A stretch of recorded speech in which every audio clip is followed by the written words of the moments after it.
Salam, kembali lagi saat ini kita akan merenungkan kebenaran firman Tuhan yang terdapat di dalam Galatia pasal yang kedua ayat yang ke-20 dengan berbunyi demikian.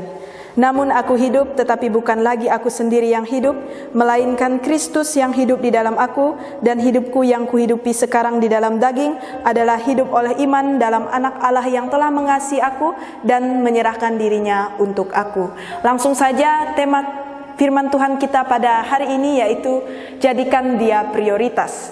Berbicara mengenai prioritas, prioritas itu adalah hal yang harus kita utamakan, hal yang harus kita terdahulukan dalam kehidupan kita.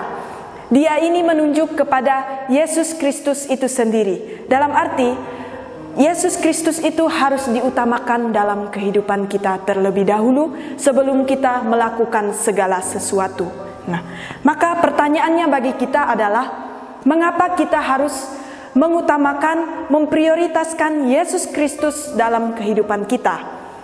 Alasannya yaitu supaya kita tahu bahwa hidup kita itu dalam kehendaknya Tuhan.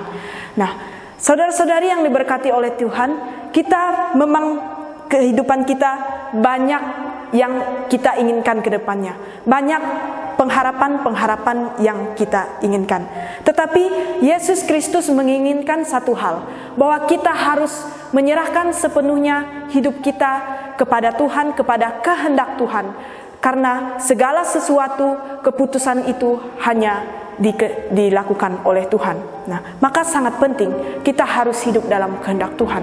Nah, pertanyaannya lagi, bagaimana supaya kita hidup dalam kehendak Tuhan? Yang pertama, kita harus hidup menurut firman Allah. Kita harus hidup dituntun oleh kebenaran firman Tuhan, dan kita juga harus mampu hidup berkenan kepada Tuhan.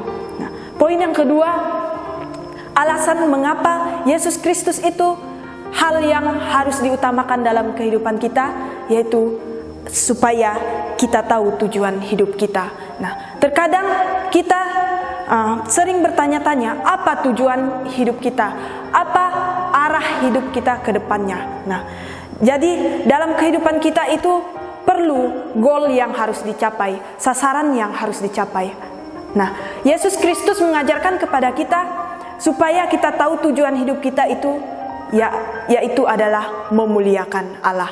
Jadi firman Tuhan pada poin yang kedua ini mengajarkan kita supaya kita tahu tujuan hidup kita, yaitu memuliakan nama Allah. Nah, menyenangkan hati Allah.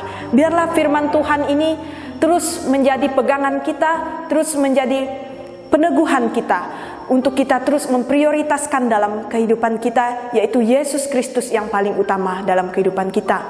Sekian firman Tuhan, kiranya memberkati kita semua.